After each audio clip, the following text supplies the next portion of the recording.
Okay, everybody, welcome again to this Nakshatra meditation and Chakra Beeja mantras that we have started this series. So, welcome, Achala ji. Namaste. It's lovely. It's always a pleasure to have you. And we have got many people write to us saying that this series that we have started is amazing. So, thank you very much for coming and doing these um, Nakshatra Beeja mantras with us.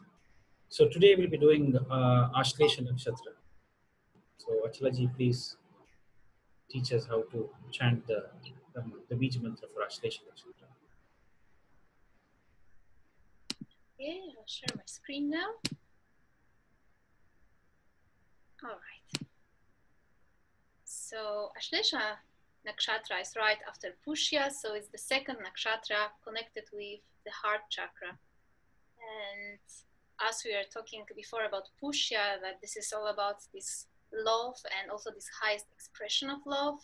So Ashlesha here is like, let's say almost the same, but much more intense, right? Because Ashlesha is very much about intensity, about binding, about embracing, about attachment also. It's even called the clinging star because Ashlesha means to cling, really.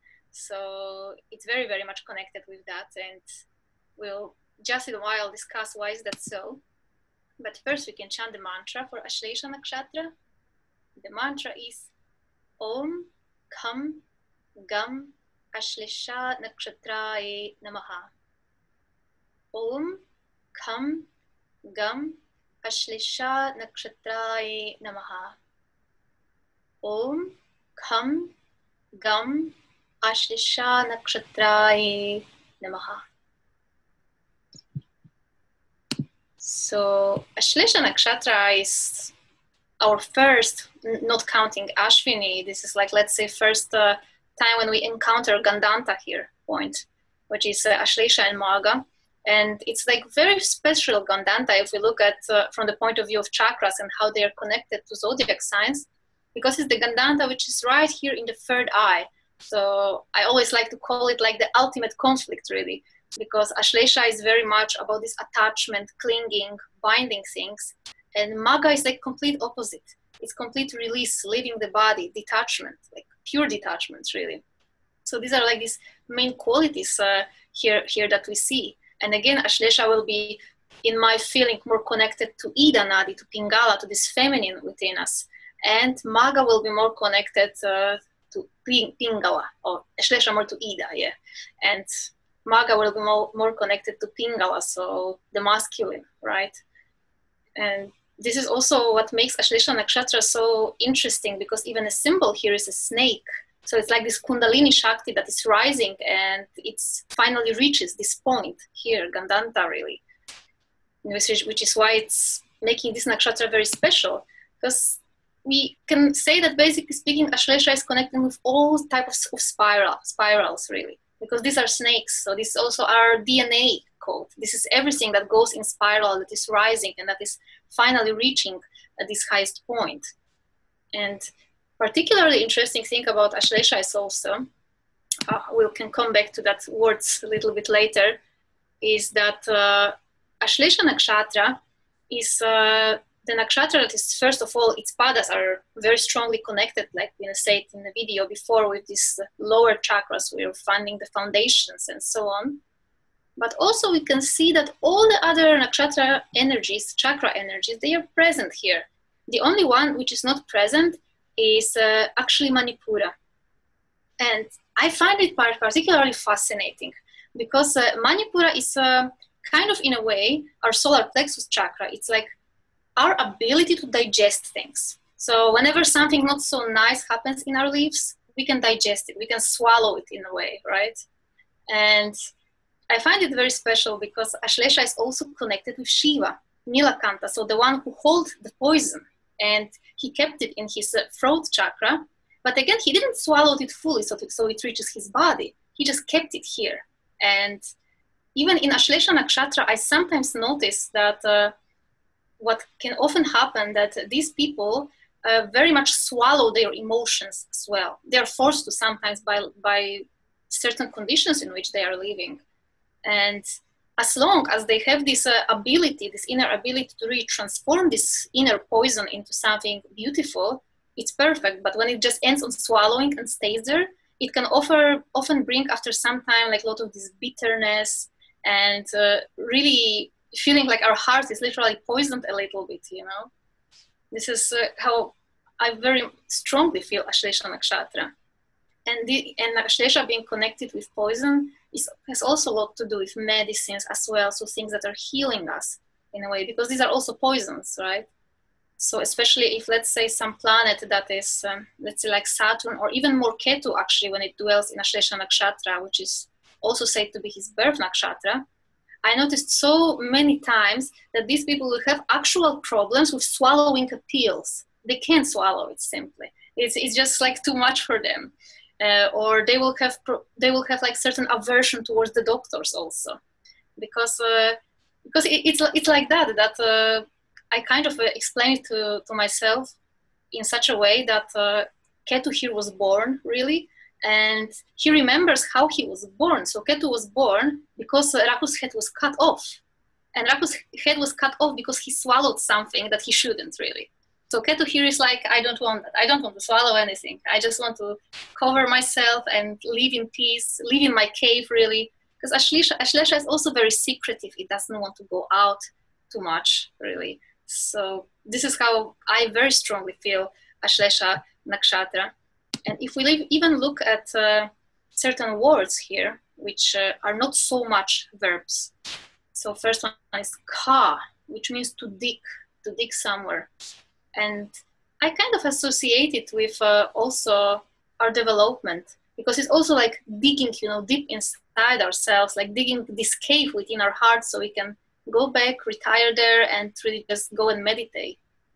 And again, then there's second mantra, which is gam, which means to walk, to go, which I personally associate also with Kundalini Shakti, going up and moving, and with more this walking and going happening on internal level.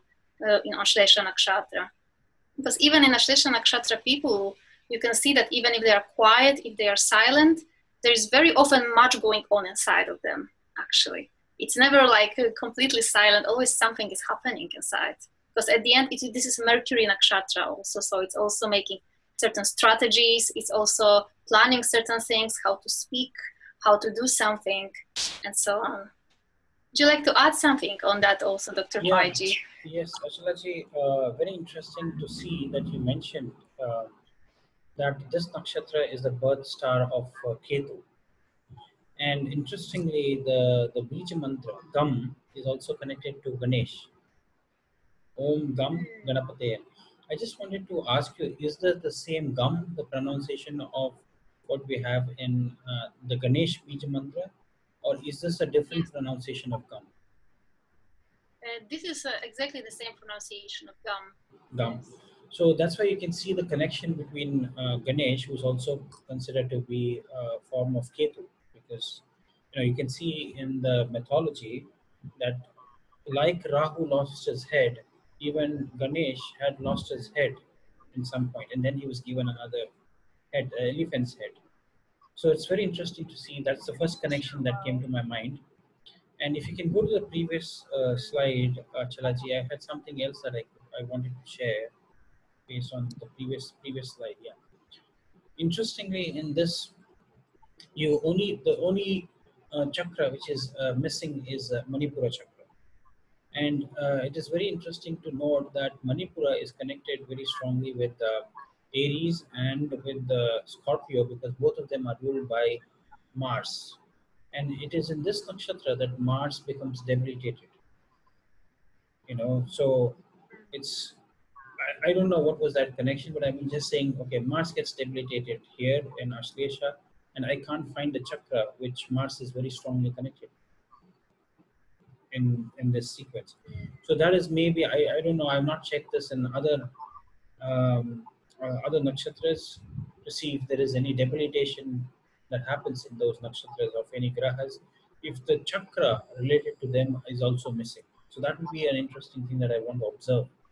Any thoughts around that, Achalaji? Do you have any thoughts around that?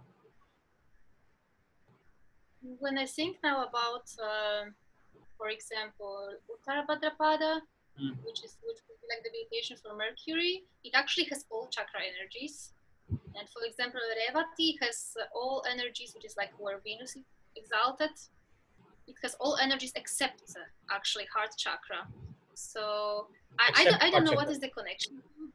No, I'm Yes, just which trying to is also see if there is a pattern there. I know maybe some of these nakshatras might have that, but I'm just trying to see if you have seen any pattern there, anything. Because if they are debilitated, is the chakra missing?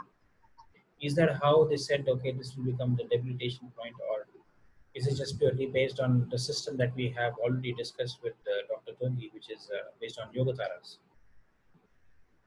So, I think it's purely based on yoga taras really, because in this system I didn't notice like any exact connections, but definitely what I noticed is that actually there is always some logic behind that. So even if we see like at the energies, at the chakras that are there, there is some logic always there, but it's never the same. mm, So it's I think that the system with yoga taras is much more accurate really in accurate, that. yeah. Yeah, that's also what I was also thinking, because Yogatara was perfectly matching.